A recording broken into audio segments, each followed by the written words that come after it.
All right, you ready to rock and roll? Yes, let's roll and rock. We're not gonna rock and roll. We're gonna roll and rock. Yep. You watch Rolling out. Rock is an awful beer. Don't ever drink it. Oh, haven't had it. It's like the cheapest of cheap. Don't even. Really? What Yeah. about Pabst Blue Ribbon? Also cheap, but somewhere Loved better by than many. Okay. is better than Miller Lite. Okay. All right. I think I've forgotten the intro. Crap, it's been so long.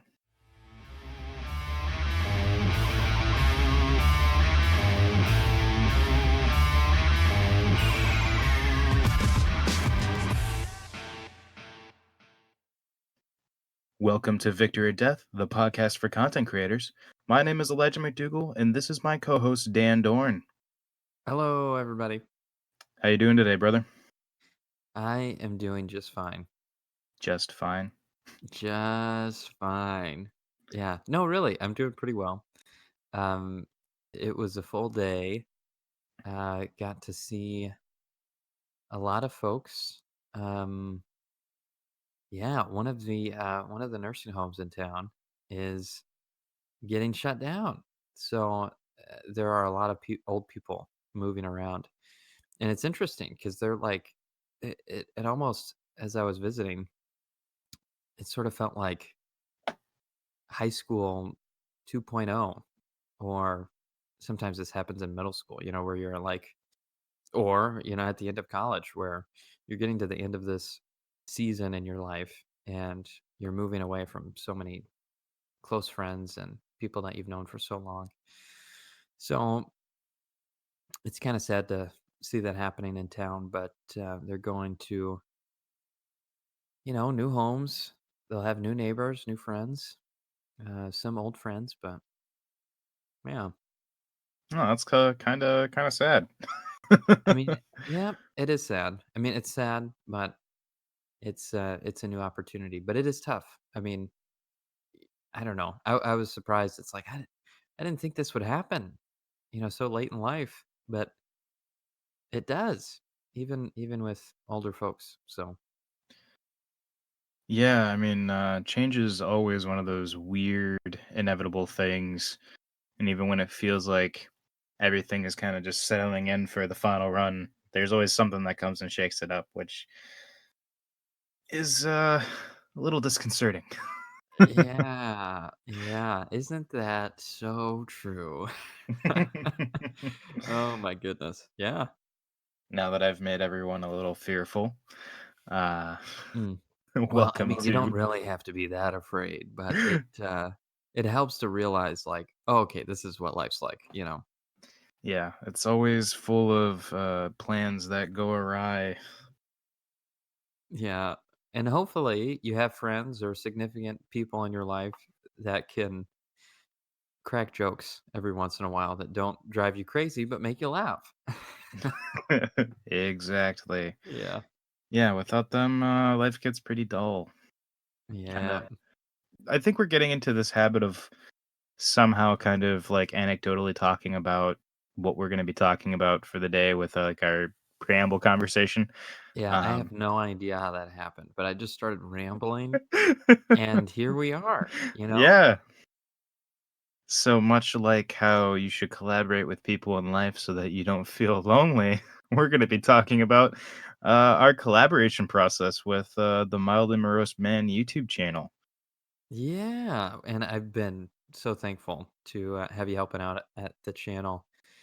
And um yeah, it's just so wild. I mean, the last podcast that we did, you kind of you threw out the idea like, "Hey, I could help." And it's been great.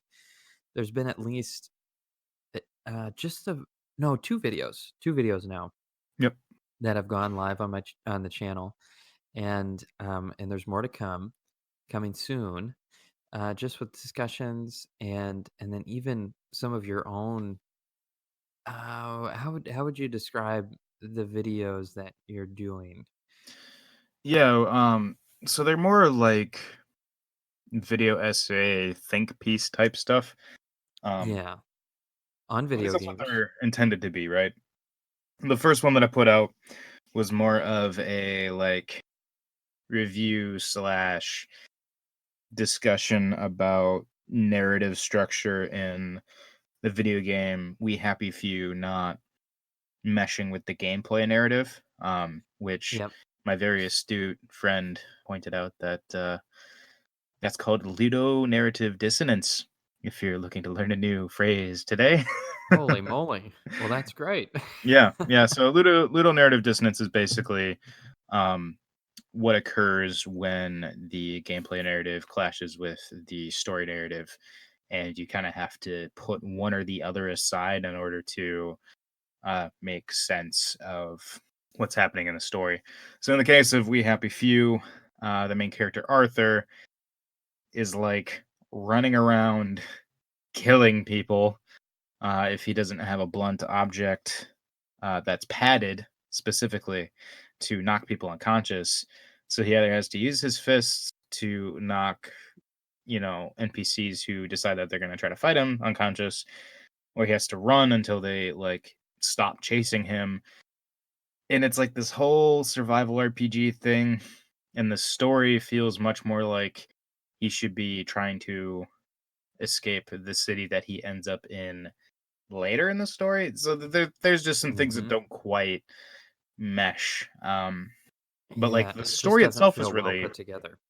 right, and like the story itself is like pretty cinematic when there are actually story moments, and those cutscenes are really engaging. The characters feel really fleshed out, and then the most that they do to like comb over the player, making Arthur do things that he doesn't want to do is, Arthur goes, "Why do we do this to each other? Oh, I wish it didn't have to be this way." Like that kind of stuff. Like that's just unexcusable, Mhm. So anyway, so that was the first piece that I'm doing. Yep, and it's already done. It's Yeah, it's already live. done. It's up. Yep. So that's kind of the first thing on the docket. I'm currently working on. Actually, today I was working on a video that'll be up by the time this goes out. Kind of our discussion about the latest live stream from Ubisoft about Beyond Good and Evil 2. Yeah. Just kind of talking about the purpose of the live streams and how they don't quite feel substantial. Um, Yeah, and just, like, basically the state of the Space Monkey program as it stands and what it's about right now. So, like, the channel is still gonna be focused on dedicated to Beyond Good and Evil 2 content, but Eli, with you there helping, we're able to broaden the, uh, the horizons of the channel, I guess, yeah, to include, a broader range of video games and discussion topics. So it just it fits in so well because I feel like it's moving the channel along, and one, but two, it's actually giving me motivation to keep working on stuff. Like I was telling you, I mean, I don't know if I would be even making content at this point if we weren't in collaboration with one another. yeah. Well, that's partially why when you brought up that you're getting really busy again, and that there'd been a content drought with Beyond Good and Evil, I mean, it's what made sense to me. I have time right now to help, and I will for the foreseeable future. So like, why not, right? Because as much as you're not like you becoming a professional YouTuber, like, isn't your dream, Right. but it's a hobby you really enjoy, and why give that up in lieu of getting the job that you feel that you're meant to have right now, and kind of pursuing that career path and helping people. It just made sense to jump in the ring. Like I've been creating, podcast content, but when it really comes down to it, aside from like my professional work, there's not a whole lot of content that I'm creating. So this ends up actually giving me a good outlet to not just be talking about the podcasting process, because as that stands, like I'm at a point where I've got how I make my podcast episodes very like ironed out already. So in the Mhm. process of just talking to people, plugging in my seasonal intro music and outro music and whatever, like that's it. It's really quite easy. So I don't have a lot of insight to give just from podcasting alone, other than like I'm meeting interesting people and I'm leaning into like some of my journalism roots again. So doing, content for your channel is actually giving me a chance to really experiment with, content creation and bringing a little bit of how I think and how I think people could be making content like to the table. So it's Mhm. been a really like good experience for me so far. There's been a few there's been a few snags with making videos, but Yeah, I think sometimes video editing is just one big snag, I feel like. I got I mean, just with the last video that I edited and put up, I mean, by the time I was done, I was like, "Thank goodness. I'm so sick of doing this right now." Because the program that I was using was crashing consistently, and I had to, I I mean, this is what it came to. I went online, I looked for, "Hey, what are the best alternatives to this program that I'm using?" And so I downloaded a different program. I, had to begin learning a new, uh, basically editing tool and throw the video together, do something similar to like what I'm used to doing and the other program, and by the time I'm done, I'm just like, "Man, I am so sick of this. I am so sick of this." yeah, I'm a little bit more. I think I'm a little bit more numb to that feeling, just because there's a point to which, with my graphic design background, you run into a lot of those same problems. Programs crashing, ideas not coming to fruition properly, not knowing how to pull off an idea. You know, Mhm. it's less intense with video editing because at the end of the day, the kind of stuff that we're making is a lot more cutting clips, cutting, sound and music together. And Yeah. so it's more about crafting a cohesive narrative from, more audio and visual content. And so that's what I really enjoyed about making the We Happy Few video was I actually really got to experiment with like, if I was standing up giving that video as a speech, I wouldn't be able to rely on the video elements as much. Like I might have like a PowerPoint slide or something, right, where I have images to kind of, show my points or whatever, but I can't spend half the presentation of me speaking with the video rolling because that's gonna like distract people. Mhm. Um, whereas in this weird video format where I'm literally doing the same thing, except I'm not sitting in front of people, the video no longer becomes distracting, like the gameplay. And so I'm able to cut together cinematic moments at the beginning and at the end and bleed them into what feels like a more proper delivery for an essay. And so it's been really, really fascinating to me to be able to lean into that Mhm. and story tell the way that I would like to story tell with technically disparate content with, my blog and Mm. um, the gameplay. So I agree. I think that is still one of the most satisfying things to get out of making content for YouTube. It's like when the visuals match up so good with the voiceover or whatever's being said, and it just clicks. Like that is definitely still one of the highlights. Um, but I don't know. I think I was more than mildly morose by the time I finished, that last video, you know? And it Yeah. and it makes me, like first off, I just miss stuff, even, like, in the uploading and, uh, what is it called? When you put the video out there? The Publishing? publishing. Yeah. Yeah, in the updating and publishing phase, like, there were things that I missed, and you pointed them out, and you're like, Hey, I thought you were gonna put that link, in the description or in the card, and then what about the end, things?" And I was like, "Oh, man." just I was so, like, frustrated and drained from the process that I forgot to put some of those finishing touches on there.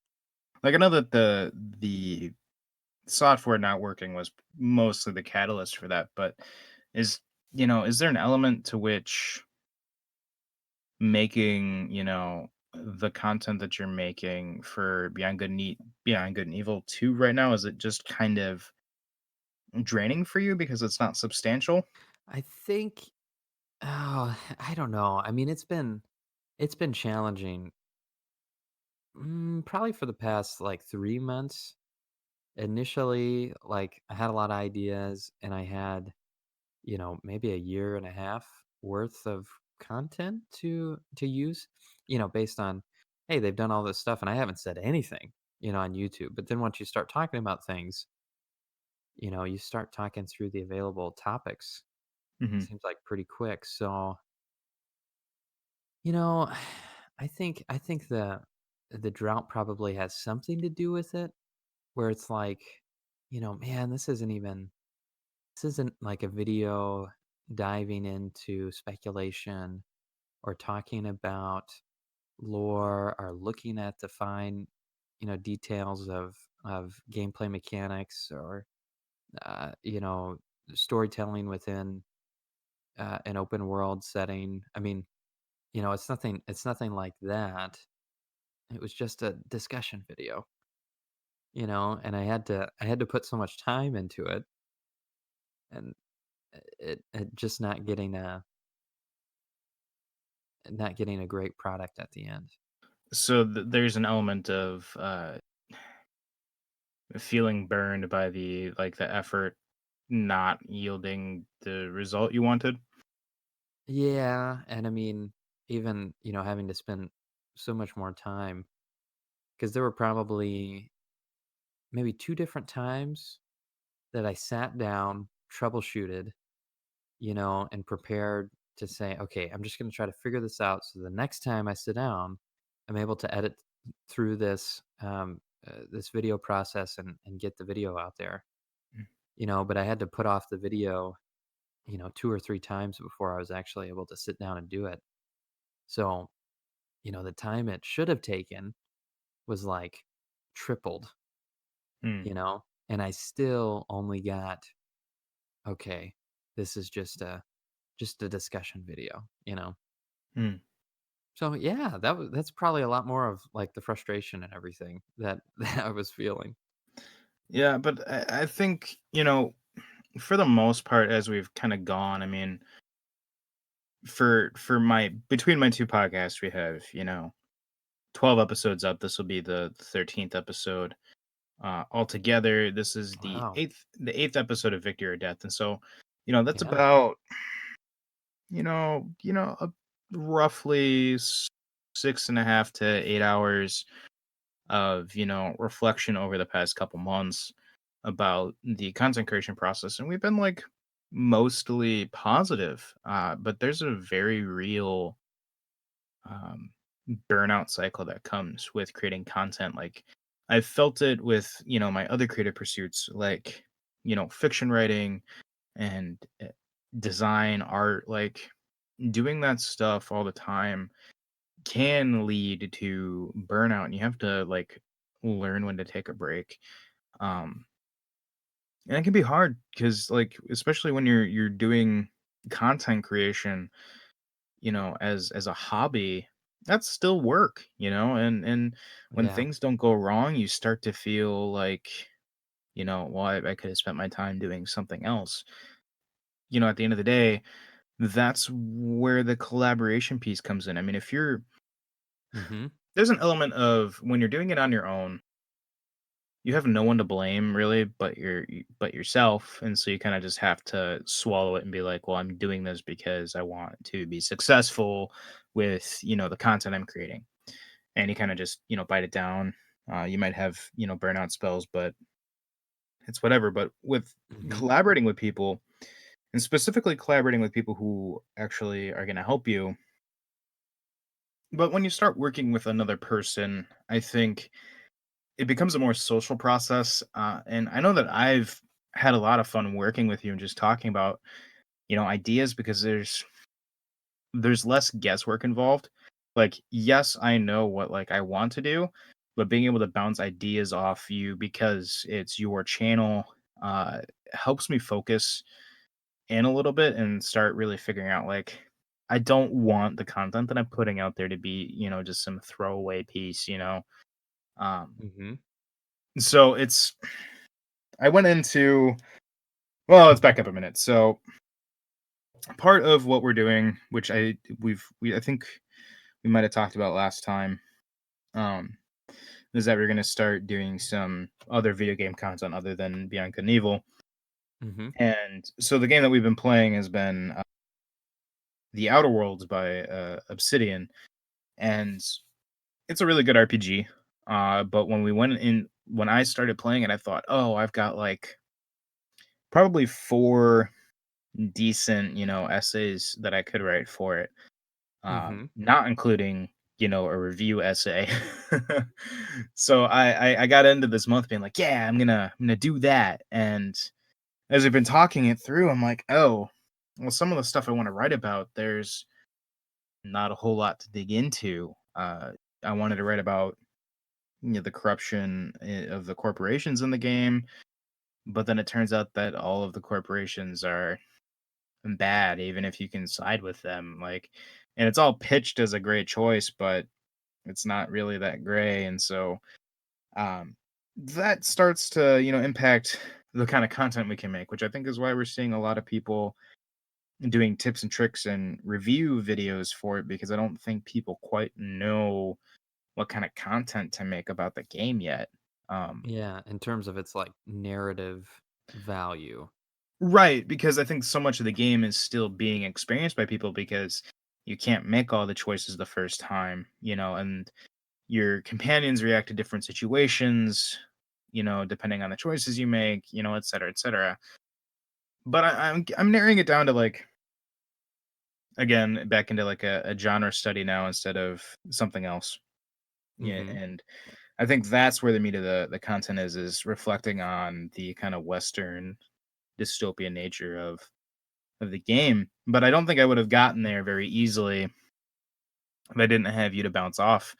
And I might not have even bothered picking up the game at this point just because, we if we hadn't been talking about making content together, I wouldn't have been looking to find ways to make sure that we have games to play so that we can make content. So Mhm. having a partner in your creative pursuits, as long as they're committed to making the content, can be really productive to get you to think outside the box and to start really bouncing ideas around instead of just going with your first gut choice. Yeah, I mean, I think it sharpens the content that we're able to make as creators. Like, I mean, I really value our collaboration for really a lot of different reasons. I mean, you bring valuable ideas to the table.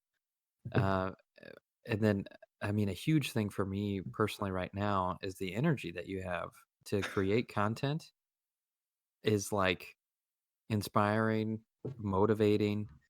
Like it pushes me to keep it up, as much as I can. And even as we like sat down to sort of schedule out the calendar for the month, just to figure out, hey, it would be great, if we could have this many projects going on, maybe about 4 videos and 2 podcasts. When can we get this stuff done? And so we sat down, and now we're just trying to like execute against the calendar. But it's helpful to have a plan and somebody to like work with and keep us accountable to like, hey, we planned that we were going to do this. Let's do it. Let's get it done. And just to have that motivation, I think is priceless.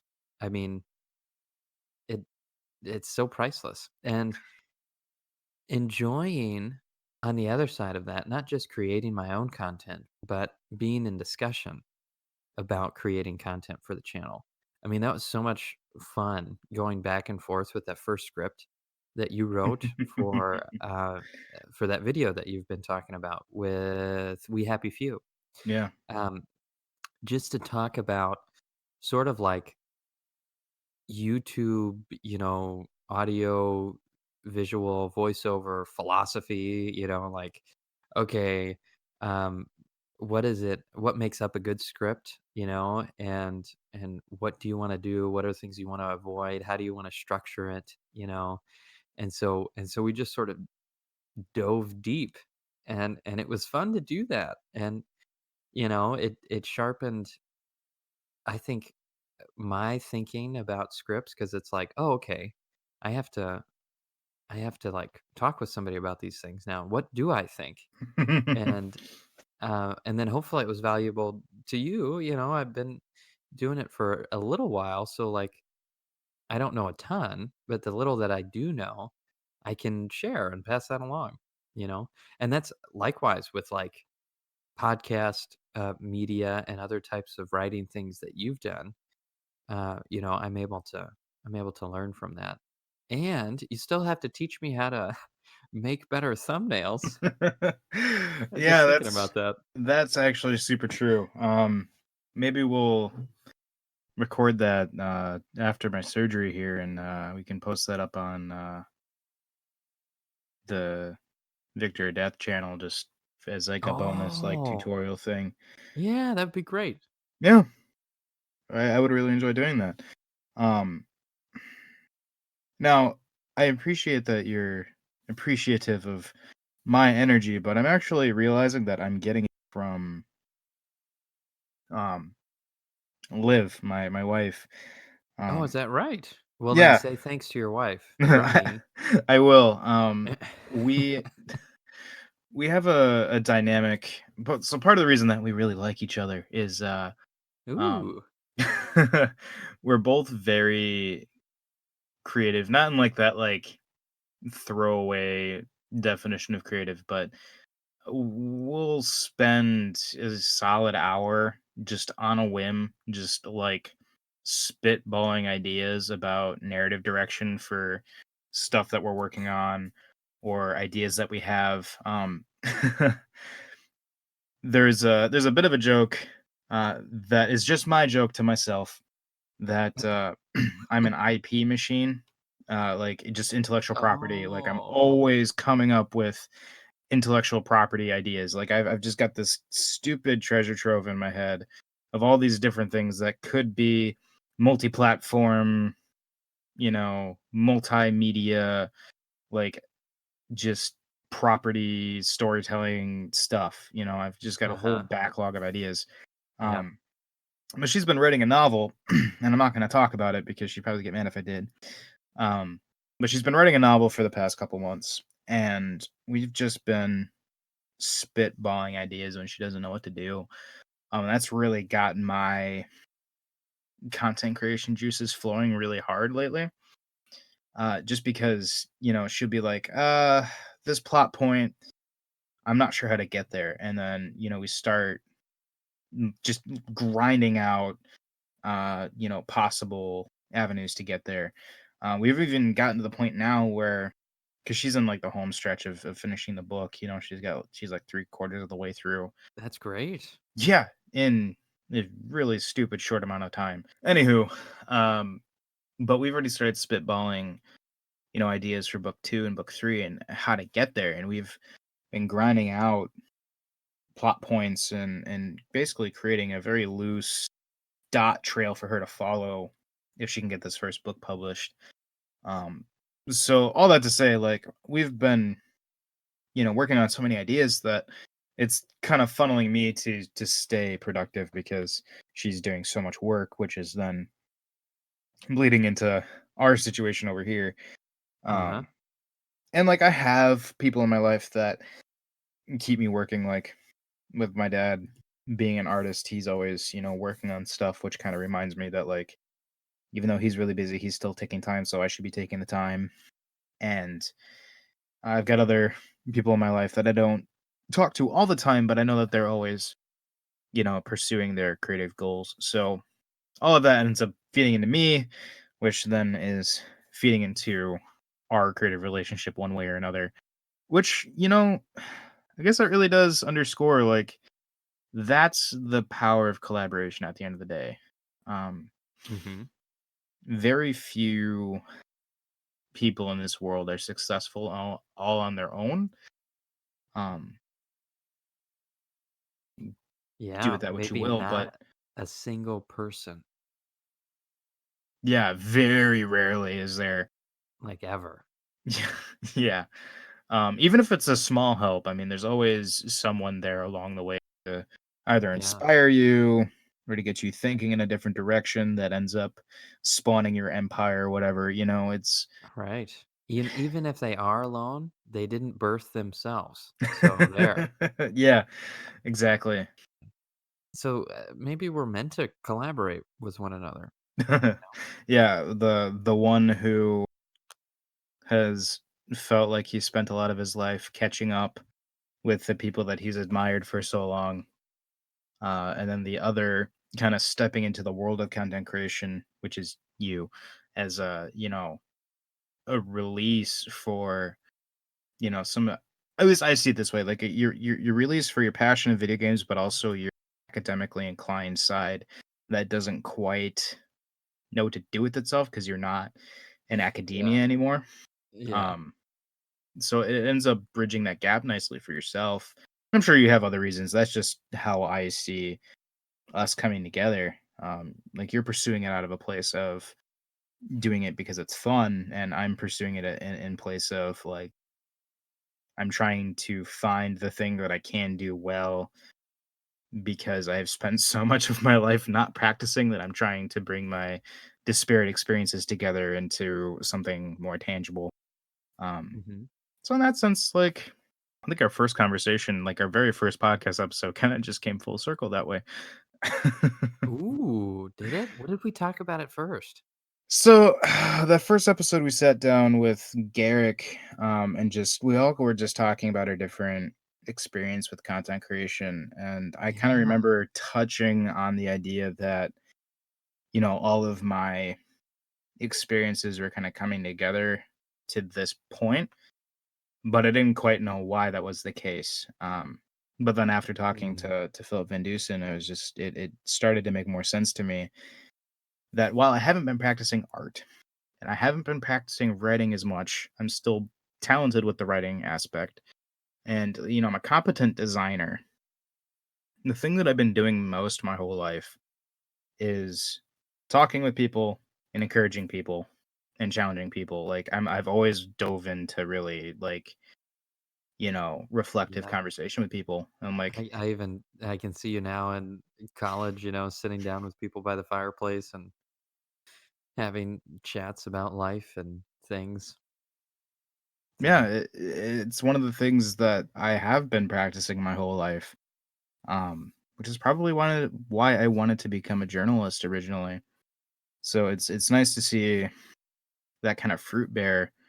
And it would be nice if, down the line we start, hearing from people that, our content is helping them somehow, even if it's just nudging them in the right direction, mhm. or even if that like parasocial relationship that we have with our, you know, 12 to 24 listeners that we get per episode, Yes. um, that Tell parasocial us. relationship is encouraging people to try to dig into their stuff. So, Yeah. That being uh, said, it would be so cool to hear from anybody that, has been motivated to do anything because of listening to the show. yeah, for sure. I mean, if you wanted to drop a comment, seriously, the Facebook page, just search Victor Death Media, maybe. Um, there's a couple other like dead Facebook pages that have a couple thousand likes, so they tend to come up first. But look for the head with the hair and Victor or Death where the eye should be. That's your page. If you haven't Hmm. liked it already, or drop into the Mildly Morose Man YouTube channel and leave a comment on one of our latest videos and let us know, you know, how you feel about the content. Like, just let us know. We'd love to chat. Yeah. Yeah. And eventually this podcast itself will be up on YouTube. Yep, yep. Okay. It goes out on YouTube as soon as the podcast episode goes out. Uh, Oh, Pod it does. Podbean will disseminate links to all the different platforms that I wanted to post on. Gotcha. That's great. I didn't know that.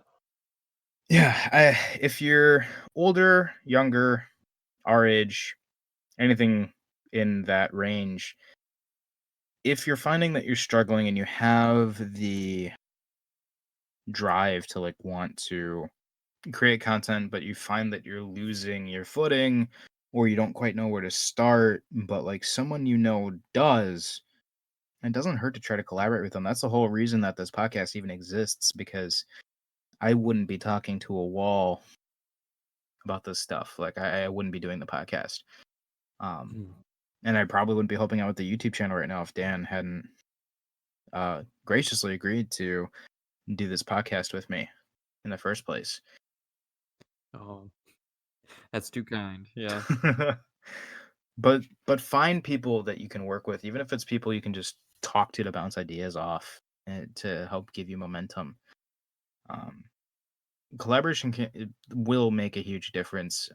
My only warning would be to don't collaborate with the first person who says yes.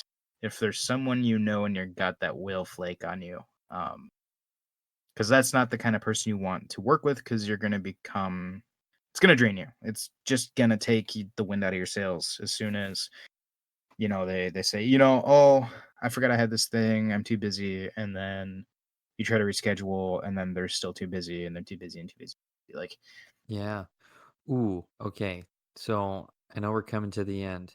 What are like one or two things you need to find in a person that you would be willing to collaborate with?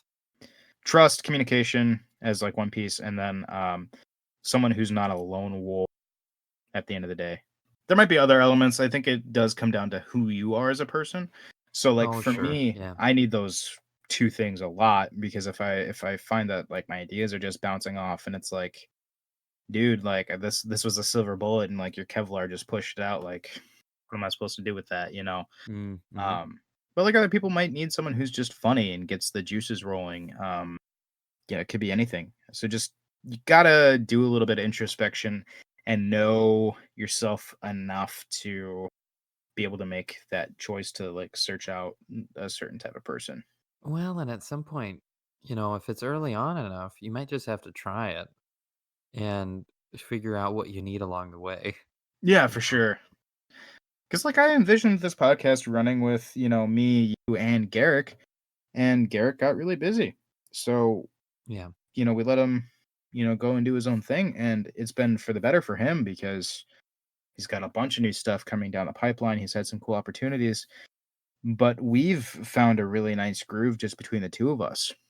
Yeah. Yep. So, yeah, it is what it is. You just gotta roll with things, and if your co-host isn't working out or your co-creator isn't working out, you need to be able to say, "Hey, I don't think this is working. How can we either make it work or, you know, part ways as civilly as possible, especially if you're Hmm. friends." Yeah, especially. Yeah. So now that we have skirted a whole spectrum of collaboration, is there anything else you Boom. want, man? No, this was motivational gold. So, for all those who are listening, press on, you know, Yeah. just keep on making and reach out, look for people that um, are, what was it? Trustworthy. Trustworthy is a good substitute, but mainly a good communicator. Oh, Um, okay. Yeah. like Yeah. good communication, receptive, and willing to work with people even when it might go against their instincts. So like Yeah. not a lone wolf type. Or their preferences. Yeah, yeah, yeah. Yeah. Yeah. So I guess maybe flexible is a better word for that. Like someone who's flexible and someone who's good at communicating. Um, Hmm. they could be way Yeah. better than you at the thing that they offer, or they could be like not great, but as long as you two can work together to really gel into something, like just keep on. Yeah. Boom. Take it. Take it with you. Remember it often. And that should help. Yeah.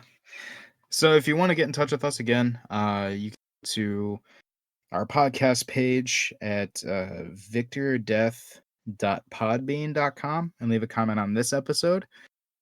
Or you can go to our Facebook page, which you can find to look for the red-haired illustration person with the Victor Death words over their eyes.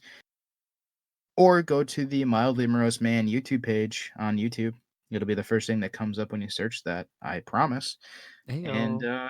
look for the red umbrella. Jump in on a video, leave a comment. Let us know how you're enjoying the content. Get a conversation going. Yeah, that would be great. Thanks again, Eli, for having me on. We'll have plenty more content coming down the pipeline pretty soon here. So keep your eyes peeled, keep your ears open, and we'll see you guys next time.